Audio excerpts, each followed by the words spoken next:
Notre Bible, au livre de Juges, chapitre 17, Juges 17, les idoles de Mika. Juges 17, versets 1 à 6, le début de l'idolâtrie en Israël. Mika et sa mère, versets 1 à 3. Dans Juges 16, Samson avait été trahi pour 1100 pièces d'argent. Dans Juges 16, versets 1 à 5. Et dans l'ouverture de Juges 17, nous voyons 1100 pièces d'argent autour d'une trahison. Rappelons déjà que les événements de Mika et sa mère se passent avant la naissance, même avant la venue de Samson.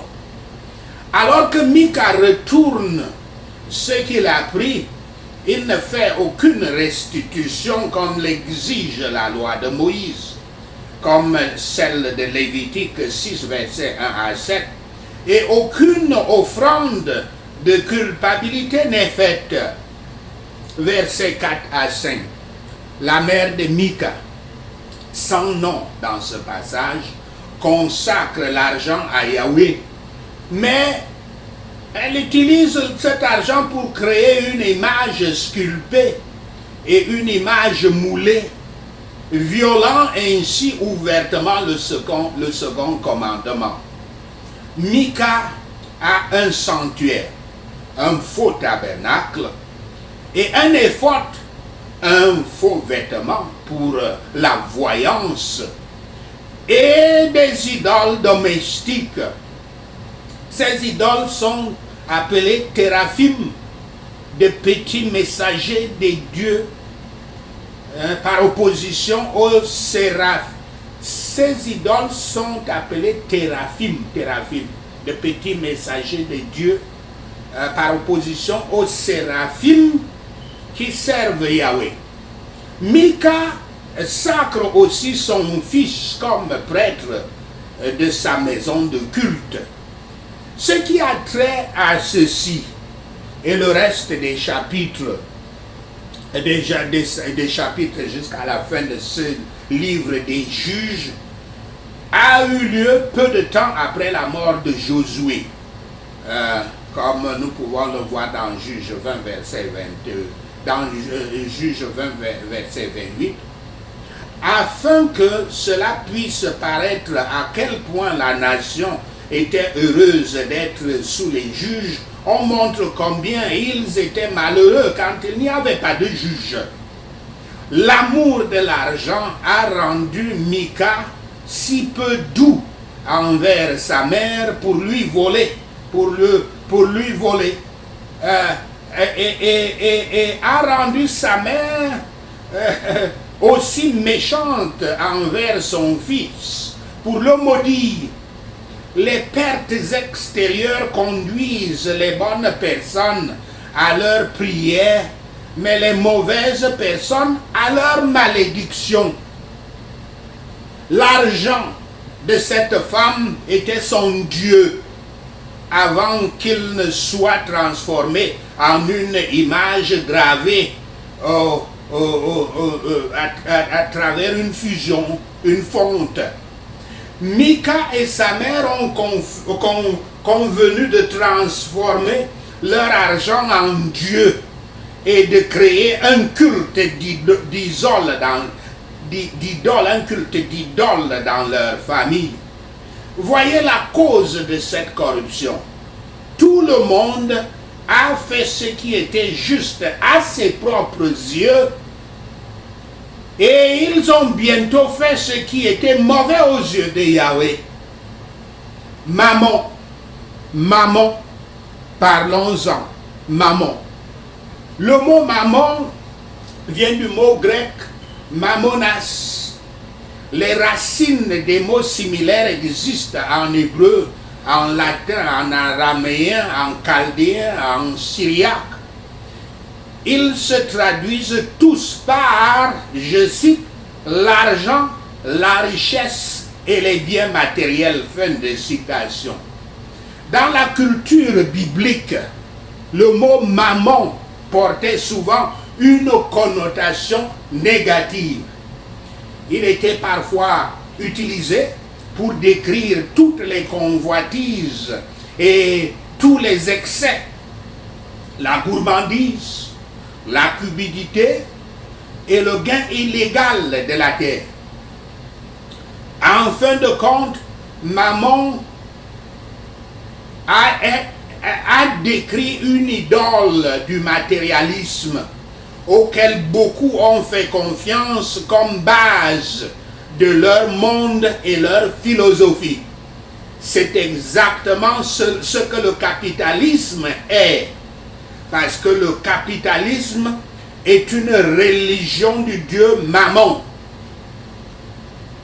Bien que la version King James, de la version biblique de King James, contienne le terme Mammon dans Matthieu 6, verset 24, d'autres versions bibliques traduisent le mot grec littéralement comme l'argent, la fortune ou la richesse.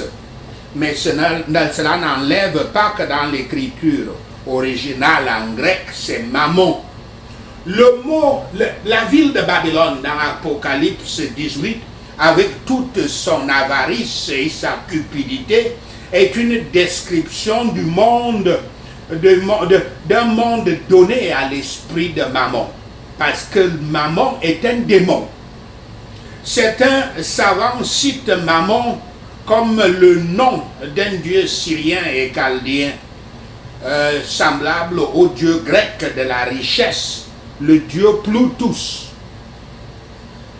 De même que la sagesse est personnifiée dans Proverbe 1, verset 21 à 34, Mammon est personnifié dans Matthieu 6, verset 24 et Luc 16, verset 13 que nous allons lire. Les paroles de Yahshua ici montrent un contraste puissant entre le culte du monde matériel et le culte de Yahweh. Le culte du monde matériel, je le répète et encore une fois, est célébré dans l'idéologie du matérialisme. Et l'idéologie du matérialisme qui est imbriquée au capitalisme. Plus tard, des écrivains comme Augustin, Dante dans le livre de Divine Comedy, Milton dans le livre Paradise Lost et Spence dans le livre de Fairy Queen ont utilisé des personnifications de Mammon pour montrer la nature insidieuse du matérialisme et sa séduction de l'humanité. Le culte de Mammon peut apparaître de plusieurs façons. Ce n'est pas toujours par une luxure continue pour plus d'argent. Lorsque nous envions la richesse des autres, nous sommes anxieux lorsque nous sommes anxieux à propos des besoins potentiellement non satisfaits, lorsque nous désobéissons aux directives de Dieu sur l'utilisation de la richesse et ne parvenons pas à faire confiance à l'amour et à la fidélité de Dieu, notre pensée est déséquilibrée en ce qui concerne la richesse matérielle. Et nous sommes déjà dans le culte du Mammon. Dans le sermon sur le mont, Yahshua enseigne notre relation avec les biens matériels. Il dit à ce sujet, je cite, « Ne vous amassez pas des trésors sur la terre où la teigne et la rouille détruisent et où les voleurs percent et dérobent. Mais amassez-vous des trésors dans le ciel où la teigne et la rouille ne détruisent point, et où les voleurs ne percent ni ne dérobent. Car là où est ton trésor, là aussi sera ton cœur. L'œil est la lampe du corps. Si ton œil est en bon état, si ton œil est en bon état, tout ton corps sera éclairé. Mais si ton œil est en mauvais état, tout ton corps sera dans les ténèbres. Si donc la lumière qui est en toi est ténèbres, combien seront grandes ces ténèbres?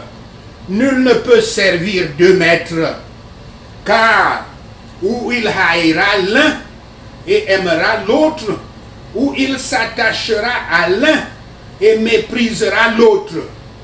Vous ne pouvez pas servir Dieu et Mammon. Fin de citation.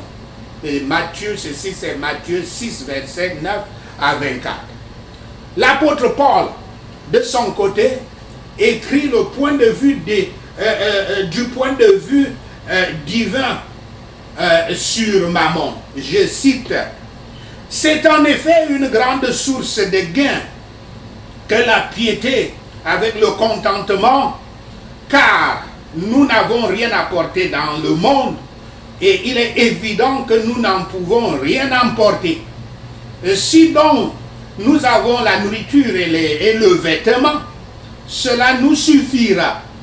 Mais ceux qui veulent s'enrichir tombent dans la tentation, dans le piège et dans beaucoup de désirs insensés et pernicieux qui plongent les hommes dans la ruine et la perdition.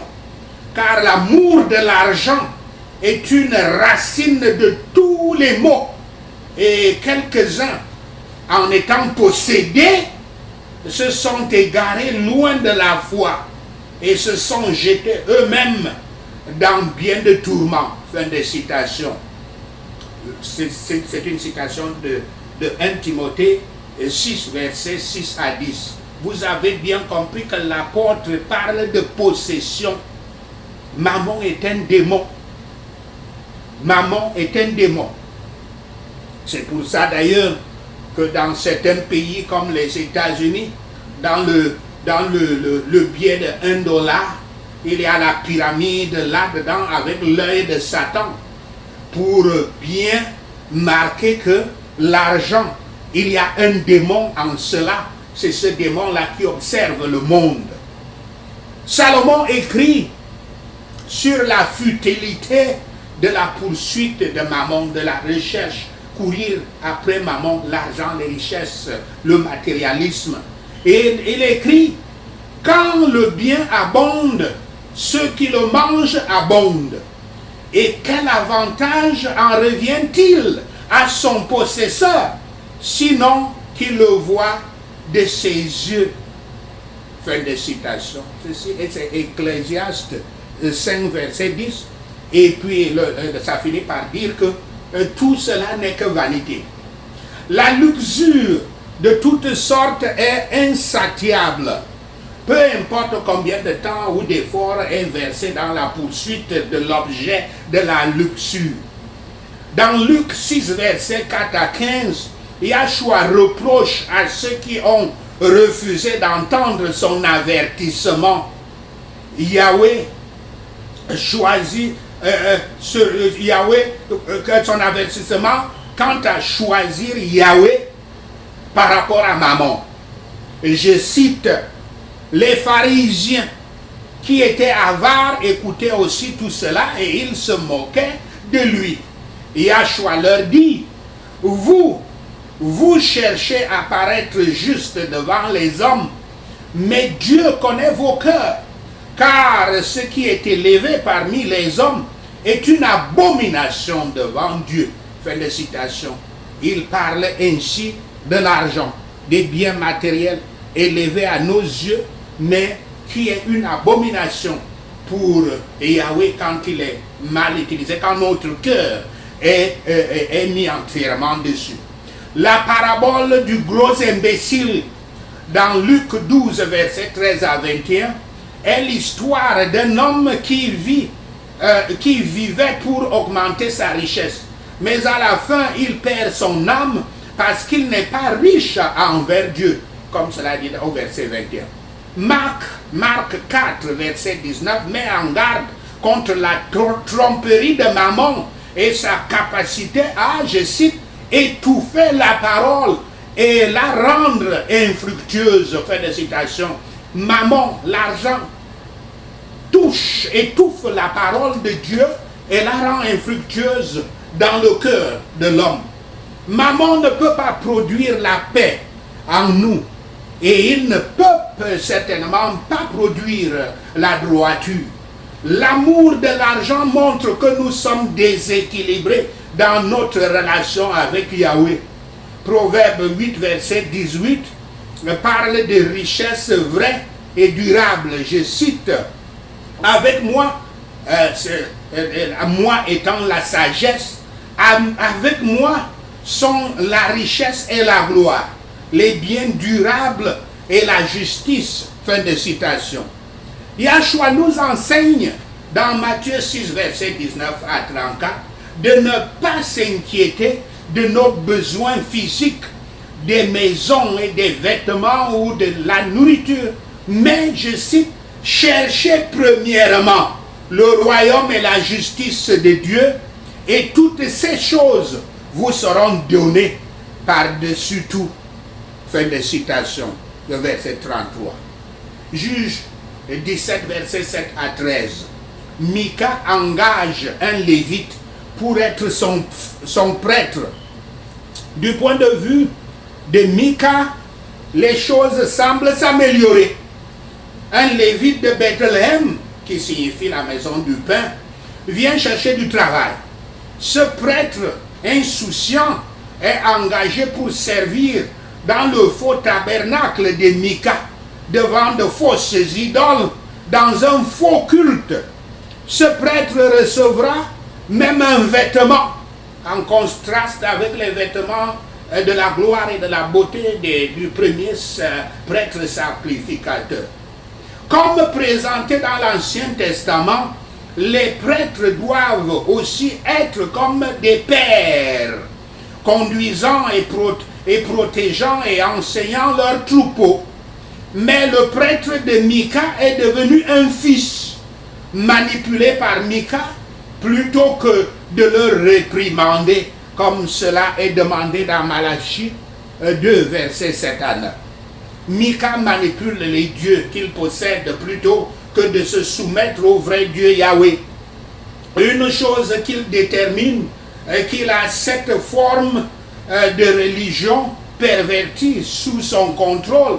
Il croit avec certitude que Yahweh le bénira. Mika croyait que c'était un signe de la faveur de Yahweh pour lui et ses images qu'un lévite soit venu à sa porte. Ainsi donc, ceux qui se plaisent avec leur propre délire, si la providence apporte de manière inattendue quelque chose à leurs mains, qui les pousse dans leur mauvaise voie, sont susceptibles de penser que Yahweh les voit avec plaisir, que Yahweh est content d'eux. L'esprit de Mammon, une fois habité en vous, une fois qu'il vous possède, une fois qu'il les possède, parlons d'eux, l'esprit de Mammon, une fois qu'il habitait en eux, a pu manipuler et confondre Mika et sa mère à penser que Yahweh est dans l'argent. L'idole qu'ils ont tous les deux adopté comme leur Dieu. Vous devez constamment vérifier la relation entre votre cœur et votre argent, de peur que votre cœur ne l'adopte et ne l'adore comme votre Dieu, le Dieu Mammon. Sachez ceci, et le Seigneur Yahweh vous bénira. Amen. Alléluia. Prenons ces points de prière. Prions contre l'esprit de Mammon. L'écriture à mémoriser est Luc 16, verset 13, que nous avons déjà lu. Nous avons lu la même écriture sur Matthieu 6. Prions. Merci Seigneur Yahweh pour l'argent et la richesse que tu m'as donné. Au nom de Yahshua le Messie, je prie. Je veux être un intendant fidèle de ce que tu m'as donné, au nom de Yahshua. Je me répands des manières dont je suis entré dans l'idolâtrie de l'argent dans ma vie, au nom de Yahshua. Je brise toute idole de maman avec le marteau de Yahweh, au nom de Yahshua. Toi, cet esprit de maman dans ma vie, je t'enflamme, je te brûle en cendres. Maintenant, au nom de Yahshua, je lis et brise le pouvoir de maman dans ma vie, au nom de Yahshua. Sang de Yahshua, purge-moi de l'esprit de maman, au nom de Yahshua. Je refuse de servir maman. Et je ne sers que Yahweh, au nom de Yahshua. Seigneur Yahweh, je commets mon argent et tout ce que tu m'as donné à toi, au nom de Yahshua. Guide-moi sur l'utilisation de l'argent. Où et pour qui, au nom de Yahshua. Dirige mes décisions et plans d'investissement liés à l'argent, à la richesse que tu m'as donnée, au nom de Yahshua. Parfait Père Yahweh, nous venons à toi en prière en ce moment, parce que nous croyons en toi, au nom de Yahshua le Messie, nous prions. Parfait Père Yahweh, nous nous repentons de tous les péchés connus et inconnus que nous avons commis, au nom de Yahshua. Nous prions contre l'esprit de maman, l'idolâtrie et tous les péchés, au nom de Yahshua. Ta parole nous dit que nous ne pouvons pas servir deux maîtres, car nous aimerions l'un et détesterions l'autre, au nom de Yahshua. Nous ne pouvons pas servir à la fois toi et maman, au nom de Yahshua le Messie, nous prions. Nous savons que maman représente la richesse et la accumulation des richesses matérielles, au nom de Yahshua. Ta sainte parole nous dit de ne pas réfléchir à nos vies et aux soucis de ce que nous mangerons, de ce que nous aurons à boire ou de ce que nous mettrons sur nos corps, au nom de Yahshua. Délivre-nous par la puissance de ton pouvoir, par la puissance de la puissante onction dans nos esprits, consumés avec des choses si vaines, au nom de Yahshua. Aide-nous à nous concentrer sur toi, ton royaume et ta rectitude, au nom de Yahshua. Aide-nous à te chercher, pas des emplois et des bénédictions financières, au nom de Yahshua. Aide-nous à rechercher ta parole et pas des moyens rapides pour devenir riche, au nom de Yahshua. La foi vient en entendant, et en entendant par la parole de Dieu, au nom de Yahshua. Nous reconnaissons donc la nécessité d'étudier ta parole pour que notre foi augmente. Sans foi, il est impossible de te plaire, au nom de Yahshua. Avec la foi, on peut te croire à toi seul, au nom de Yahshua. Enseigne-nous que tu es notre source en tant que croyant né de nouveau, au nom de Yahshua. Même en cas de besoin, tu ne changes pas, Seigneur Yahweh, au nom de Yahshua. Aide-nous à te servir, pas de servir nos besoins, au nom de Yahshua. Pour chaque péché, nous nous repentons et demandons pardon, au nom de Yahshua. Nous lions la fausse humilité et nous libérons la vraie humilité, au nom de Yahshua. Aide-nous à ne pas être égoïstes, au nom de Yahshua le Messie, nous prions. Tu as dit de ne pas avoir de Dieu devant toi. Merci au Seigneur, au nom de Yahshua le Messie, nous prions. Nous nous repentons pour tout ce que nous avons élevé comme Dieu devant toi, au nom de Yahshua. Les gens, les lieux, les choses, les idées et toutes les autres choses que nous avons placées plus haut que toi dans nos vies sont des idoles. Et pour cela, Seigneur Yahweh, nous nous repentons au nom de Yahshua. L'idolâtrie est méprisable à ta vue. Aide-nous à nous éloigner de l'adoration de la création et de nous approcher de l'adoration du Créateur. Merci Seigneur. Au nom de Yahshua de Messie, nous prions. Merci Seigneur d'avoir entendu nos prières. Merci Yahweh pour tes réponses à nos prières. Nous te rendons gloire, nous te louons, nous t'adorons. Au nom de Yahshua de Messie, nous prions. Amen.